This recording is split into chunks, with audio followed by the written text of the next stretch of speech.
Jat confuse, मुसलमान नाराज, मुश्किल में MY फैक्टर, चक्रव्यूह में फंसे अखिलेश।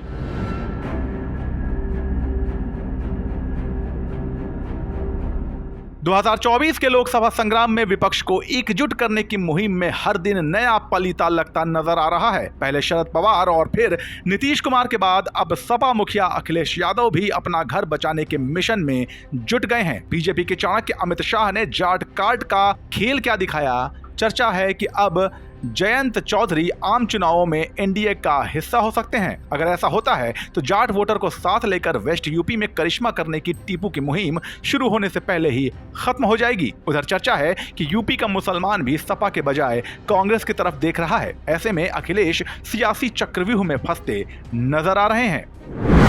खतरे में MY समीकरण। योगी आदित्यनाथ सरकार की नीतियों और बीजेपी की रणनीतियों के चलते अखिलेश का सबसे बड़ा हथियार यानी कि MY फॉर्मूला ही हाथ से छूटता नजर आ रहा है। यूपी की सियासत में 90 के दशक से समाजवादी पार्टी अपने MY समीकरण की बदौलत सत्ता के गलियारों में घूमती रही है। M यानी मुस्लिम और Y यानी यादव। निर्वाचन आयोग के ताजा आंकड़ों के मुताबिक उत्तर प्रदेश में कुल 15,02,84,005 वोटर हैं। समाचार एजेंसी रॉयटर्स की रिपोर्ट के मुताबिक यूपी के कुल मतदाताओं में से सबसे ज्यादा 20% अति पिछड़ा वर्ग के मतदाता हैं। इसके बाद दूसरे नंबर पर आता है मुस्लिम वोट बैंक जो कि कुल वोट का 19.3% है। जाटव वोट 13%, अन्य पिछड़ा वोट 12% और ब्राह्मण वोट 11% है। इसके बाद बारी आती है यादव वोट बैंक की जो कि 9% है। जाटव को हटाकर अन्य अनुसूचित जातियों का वोट प्रतिशत 8 है, जबकि ब्राह्मणों को छोड़कर अन्य सवर्ण 7.7% हैं। मगर लोकसभा चुनावों से पहले बीजेपी ने ऐसी गुगली फेंकी है कि अखिलेश के MY का समीकरण ही बिगड़ रहा है। साथ ही साथ जाट वोट भी उनसे दूर जाता दिख रहा है। क्यों नाराज हैं मुसलमान? यूपी का मुसलमान अभी तक माफिया अतीक अहमद की पुलिस कस्टडी में हत्या और उसके बेटे असद की एनकाउंटर में मौत को भूला नहीं है। मुस्लिम समुदाय इसके लिए योगी सरकार से ज्यादा अखिलेश को दोषी मानता है। कई मुसलमान नेताओं ने कहा है कि अगर अखिलेश ने विधानसभा में उमेश पाल की हत्या के बाद सीएम योगी को भड़काया नहीं होता तो शायद यूपी पुलिस इतना सख्त कदम नहीं उठाती। रही सही कसर AIMIM प्रमुख असदुद्दीन ओवैसी ने यह कहकर पूरी कर दी कि अगर 9% वोटों के साथ यादव मुख्यमंत्री बन सकता है तो 19% वोटों के साथ कोई मुसलमान सीएम क्यों नहीं बन सकता? जाट वोटर की कंफ्यूजन।